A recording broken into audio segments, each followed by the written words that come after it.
Pemirsa, kenaikan harga BBM, gas, dan listrik yang bertubi-tubi lantaran mengikuti nilai tukar dolar Amerika membuat ekonomi rakyat makin terpuruk.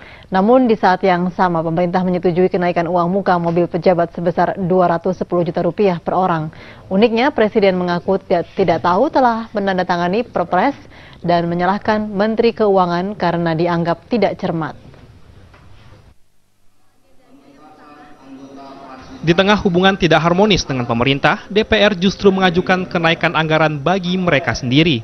Ketua DPR, Setia Novanto, mengajukan permintaan kenaikan subsidi untuk pembelian mobil bagi pejabat negara. Permintaan kenaikan tunjangan itu diterima Presiden awal Januari 2015. Awalnya, DPR meminta uang muka pembelian mobil pejabat dinaikkan menjadi 250 juta rupiah. Namun setelah dikaji Menteri Keuangan, subsidi uang muka yang disepakati 210 juta rupiah. Ketua DPR Setia Novanto di sela-sela pertemuan dengan Presiden Joko Widodo di gedung DPR Senin pagi mengatakan, permintaan kenaikan tunjangan mobil DPR itu wajar demi meningkatkan kinerja anggota dewan. Setia menyebutkan tunjangan yang diterima DPR 210 juta rupiah per orang jauh lebih kecil dari tunjangan yang didapat pejabat eselon 1 yang menerima 702 juta rupiah per orang. Jadi untuk meningkatkan kinerja daripada anggota, karena kinerja anggota itu harus ditingkatkan, tentu diperlukan fasilitas-fasilitas yang sudah dimulai sejak tahun-tahun sebelumnya. Nah, fasilitas ini dengan ada yang dinilai ada 20 masih dikurangi pajak 15%. Jadi kenaikan tunjangan uang mobil pejabat negara ini telah disetujui pemerintah. Presiden Joko Widodo telah menandatangani Peraturan Presiden Nomor 39 Tahun 2015 yang mengesahkan pejabat negara mendapat tunjangan mobil 210 juta rupiah per orang. Sebelumnya, uang muka mobil pejabat negara sebesar 116.650.000 rupiah per orang, artinya mengalami kenaikan 87,8 miliar dari sebelumnya 70,96 miliar rupiah. Mereka yang mendapat uang muka ini adalah anggota DPR 560 orang, anggota Dewan Perwakilan Daerah DPD 132 orang, Hakim Agung 40 orang, Hakim Konstitusi 9 orang, anggota Badan Pemeriksa Keuangan 5 orang, dan anggota Komisi Yudisial 7 orang. Total biaya negara yang harus dikeluarkan 150 miliar rupiah. Menteri Keuangan Bambang Brojonegoro mengatakan uang muka untuk pembelian mobil baru bagi pejabat negara bukan kali ini saja diberikan. Namun pada 2015 pemerintah memutuskan menambah jatah uang muka mobil pejabat negara karena harga mobil meningkat akibat inflasi. Uniknya, Presiden Joko Widodo justru menyalahkan Menteri Keuangan atas keluarnya Perpres ini, meskipun ia yang menandatangani. Presiden mengaku tidak mencermati satu persatu usulan peraturan yang harus ditandatanganinya, termasuk soal lolosnya anggaran kenaikan uang muka pembelian mobil untuk pejabat negara. Menurut Presiden, Kementerian Keuangan seharusnya bisa menyeleksi soal baik dan buruknya sebuah kebijakan. Saya kira saat ini bukan saat yang baik. Yang pertama karena kondisi ekonomi, yang kedua juga dari sisi keadilan, yang ketiga dari sisi BBM.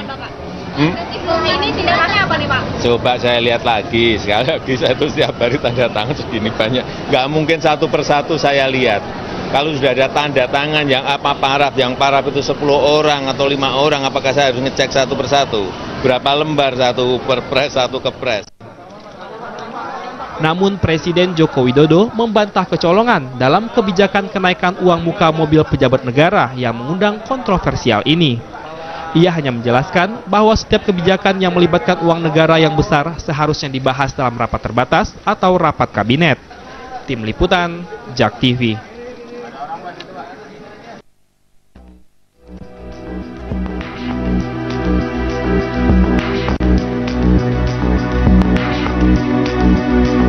Harusnya setiap hal yang berkaitan dengan uang negara yang banyak itu mestinya disampaikan di dalam rapat terbatas atau rapat kabinet, tidak langsung disorong-sorong seperti ini. kinerja anggota itu harus ditingkatkan, tentu diperlukan fasilitas-fasilitas yang sudah dimulai sejak tahun-tahun sebelumnya. Nah, fasilitas ini dengan ada yang dinilai ada 20 masih dikurangi pajak 15%. Jadi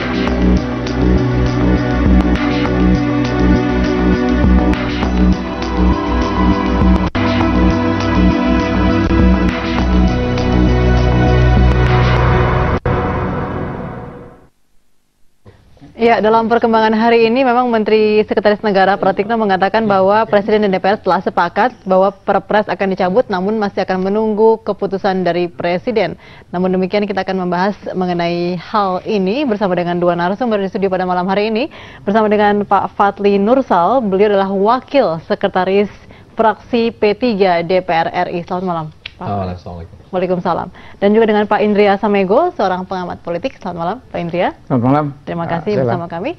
Dan juga masih Anda kami undang untuk bergabung bersama kami di nomor telepon 02151551111. Baik, tanggapan Pak Fadli dulu dari P3. Ya, memang ini agak membuat opini menjadi ramai lagi ya, tentang DPR gitu. Kita di fraksi P3 memang kemarin itu mengkaji secara mendalam.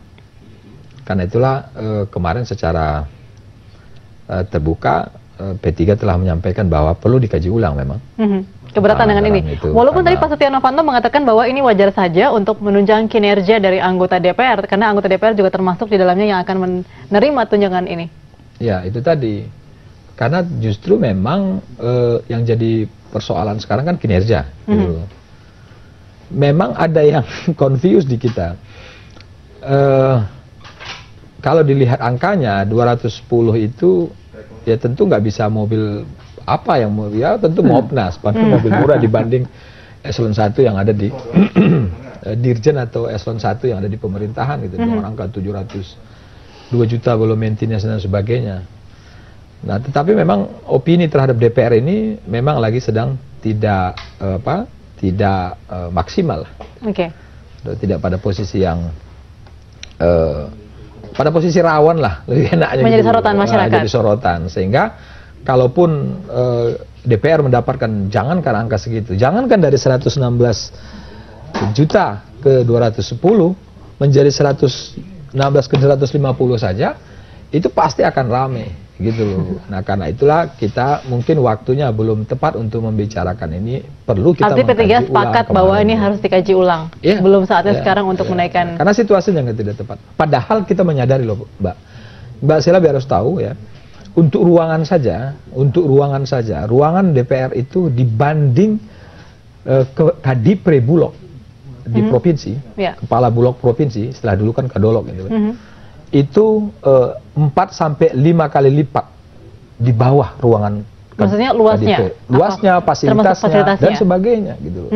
Ruangan kita yang begitu kecil, semuanya di situ, TA kita di situ, terima tamu di situ, bekerja di situ gitu loh. Nah, tetapi ketika kita membicarakan tentang perbaikan ruangan, itu tentu opininya akan negatif juga, ya? Gitu loh. Nah, tetapi saya memahami ini sebagai sebuah motivasi yang positif sajalah, bahwa mungkin DPR dituntut kinerjanya untuk melampaui dari apa yang menjadi opini masyarakat selama ini. Mungkin setelah itu berangsur mungkin baru bisa. Jadi menunjukkan kerja terlebih dahulu baru kemudian saya menganggapnya begitu. Saya positif saja. Menurut gitu. Pak Fadli sendiri, apakah ada hubungannya antara kinerja dengan fasilitas kendaraan? Oh iya, karena begini, ini kan banyak hal yang harus dilakukan. Bukan tentu kan akses kita kemana-mana, hubungan kita dengan berbagai pihak kan membutuhkan fasilitas, dan yang kita sebut dengan mobilitas. Tentu membutuhkan fasilitas gitu loh. Saya saja yang sampai sekarang itu belum ada kendaraan di Jakarta, tetapi ya dengan apa yang ada itu yang kita paksakan gitu loh. Apakah artinya Bapak seorang anggota DPR juga harus sama dengan citranya adalah mobil mewah, begitu? 210 juta apa yang bisa dibuat, Mbak? Mobil mewah? Emang ada harga mobil mewah 210 juta? Nggak ada. 210 juta itu ya sekelas mobilnya Avanza, ya. Karena harga itu kan di bawah. Tapi menurut Pak Fadli sendiri penting juga seorang anggota DPR disimpulkan dengan sebuah kemewahan. Enggak. Itu menjadi tidak nyambung gitu loh. Karena itulah angkanya disepakati oleh DPR itu 210. Itu dengan harga 210, kalau dia mampu ya silakan dia beli mobil mewah. Tetapi kalau hanya itu kemampuan dia, belilah mobil seharga itu, gitu loh. Tetapi karena situasi ini tidak tepat untuk kita membicarakan itu bersamaan dengan beberapa hal yang sedang datang, ada kenaikan BBM, ada persoalan sembako yang melambung, belum lagi kita bicara tentang situasi politik dan kegaduhan di DPR, gitu loh, membuat ini menjadi bukan momentumnya, gitu. Oke, tentunya kita apresiasi dengan sikap dari anggota DPR yang bisa menerima tidak jadinya kenaikan. Ya istilah saya di Medan ya tahan-tahankanlah. Oke, Pak Indria, dengan kejadian seperti ini mungkin bisa juga kita lihat runtutannya disebutkan di sini bahwa sebetulnya permintaan kenaikan tunjangan untuk DP ini adalah dari Ketua DPR sendiri, yang kemudian walaupun Pak Jokowi mengatakan tidak membaca secara cermat, pemerintah ikut menyetujuinya. Iya, artinya kalau kita melihat sejarahnya, memang ini bukan yang pertama kali uang muka diberikan oleh pemerintah kepada teman-teman anggota DPR. Sekarang kebetulan DPD juga dapat, dan sejumlah pejabat komisioner, hakim dan juga hakim di yudikatif ya dapat itu. Jadi ini bukan sesuatu yang baru sebetulnya. Cuma sekali lagi kalau menyangkut DPR seperti tadi Bung Fadli juga sampaikan, itu pasti mengundang pro dan kontra. Apalagi jumlahnya cukup lumayan buat sebagian besar rakyat Indonesia.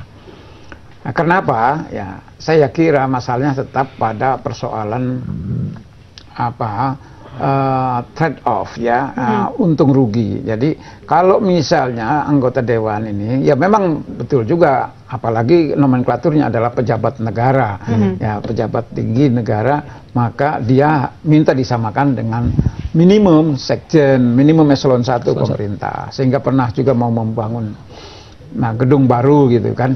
Tapi masyarakat menyampaikan bahwa sebaiknya ada hal-hal yang dipertimbangkan, ada sense of crisis gitu loh di kalangan teman-teman anggota dewan ini untuk melihat rakyat yang diwakilinya gitu loh, karena persoalannya mereka kan beda dengan eksekutif. Oke, artinya momen yang tidak pas. Iya, artinya bahwa saya sendiri melihat di DPR masa Orde Baru sampai sekarang itu ya. Dulu saya aktif menjadi penasehat fraksi TNI Polri. Saya melihat ya dulu nggak banyak tambahan-tambahan. Sekarang tambah banyak. Baik, kita akan berbincang di bagian berikutnya. Kami akan break sejenak. Jangan kemana-mana. Kami akan kembali bersama Anda sesaat lagi. Banyak itu mestinya disampaikan di dalam rapat terbatas atau rapat kabinet, tidak langsung disorong-sorong seperti ini. Kinerja anggota itu harus ditingkatkan, tentu diperlukan fasilitas-fasilitas yang sudah dimulai sejak tahun-tahun sebelumnya. Nah, fasilitas ini dengan ada yang dinilai ada 20, masih dikurangi pajak 15%.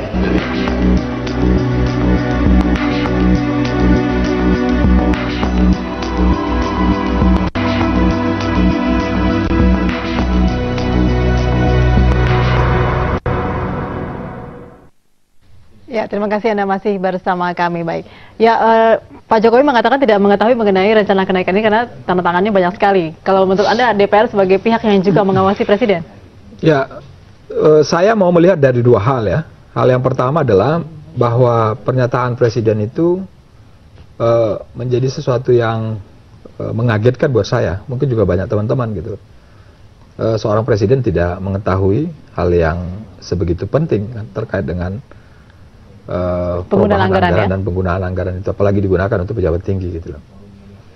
Tetapi kalau benar itu memang beliau tidak sempat karena begitu banyak kesibukan dan berkas yang masuk, ini Menteri Keuangan juga berbahaya ya, sebagai menteri tidak menjelaskan bahwa persoalan ini seperti ini. Semestinya kan menteri itu sebagai pembantu presiden menjelaskan. Oke. Ini bukan highlight ya begitu ya? Ada highlightnya. Ada highlightnya kan.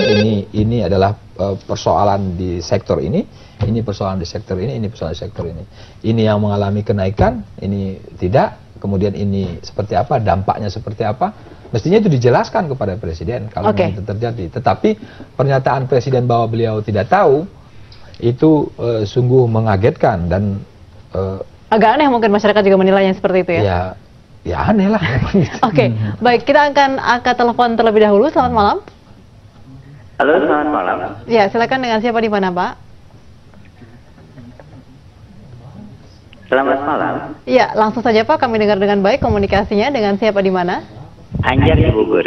Silakan Pak Anjar. Oke.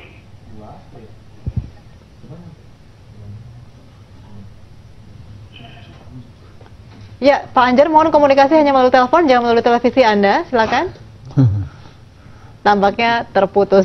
Oke, tanggapan Pak Indra juga tadi menanggapi Pak Presiden yang tidak mengetahui ada kenaikan masalah tunjangan kepada anggota Dewan dan juga pejabat lainnya. Ya, itu yang menunjukkan bahwa tata kelola pemerintahan ini menjadi pertanyaan. Karena kalau kita bicara Presiden, kepala negara, ini kan sebuah institusi yang tidak berdiri sendiri.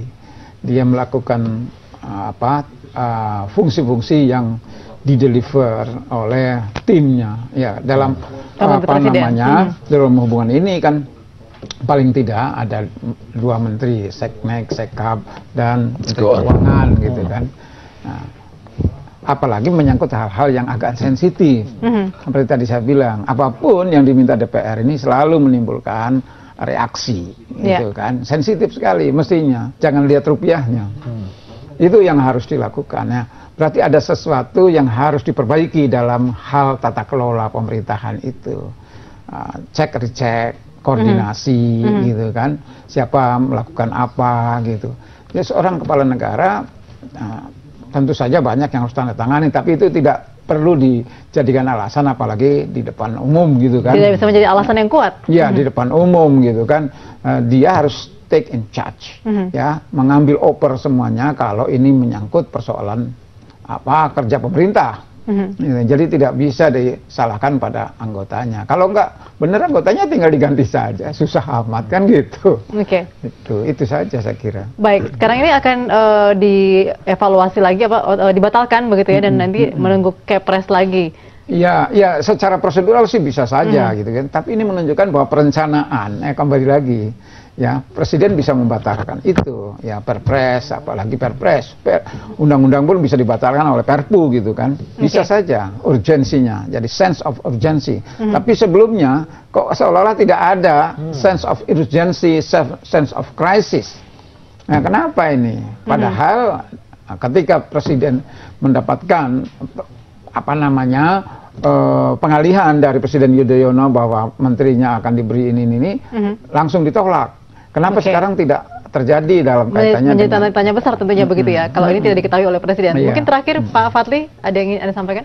Ya, tentu sebagai lembaga yang berhubungan dengan masyarakat, ya, karena kita ini adalah lembaga yang sangat menjadi bagian dari kepentingan masyarakat. Tentu saya ingin menyampaikan bahwa atas nama fraksi P3, tentu seluruh kritik, koreksi itu menjadi bagian penting dari perbaikan kinerja dan relasi antara kita dengan masyarakat gitu. Karena itu saya menganggap ini sesuatu hal yang wajar. Kalau ada respon atau tanggapan yang kurang diterima oleh masyarakat. Karena seperti yang saya katakan di awal tadi dan juga yang disampaikan oleh Prof. Indra, bahwa apa yang dilakukan oleh DPR itu menjadi sangat sensitif. Jadi DPR harus menahan diri ya? Persoalan rupiahnya. Ini persoalan fasilitas yang bertambah. Tetapi saya juga ingin sampaikan dalam kesempatan ini bahwa memang apa yang dirasakan oleh DPR sekarang ini memang perlu ada pembenahan gitu loh. Ruangan yang seperti itu dibandingkan dengan teman-teman di eselon 1, bahkan seperti yang saya katakan tadi di pre-bulog yang di daerah. Tapi masih tetap bisa bekerja dengan baik dengan kondisi walaupun tadi yang seperti itulah saya ingin mengatakan bahwa meminjam istilah kami yang orang Medan, ya dengan kondisi yang seperti itu dan opini yang sampai opini yang ada di masyarakat terhadap kita, ya tahan-tahan kalah dulu. Kembali ke awal perbincangan kita tadi bahwa harus menunjukkan dulu bukti bahwa DPR bisa bekerja, mungkin masyarakat bisa melihat dan menilai bahwa memang layak untuk mendapatkan itu semua. Baik, terima kasih Pak Fadli dan juga Pak Indra Samego bersama kami. Selamat malam.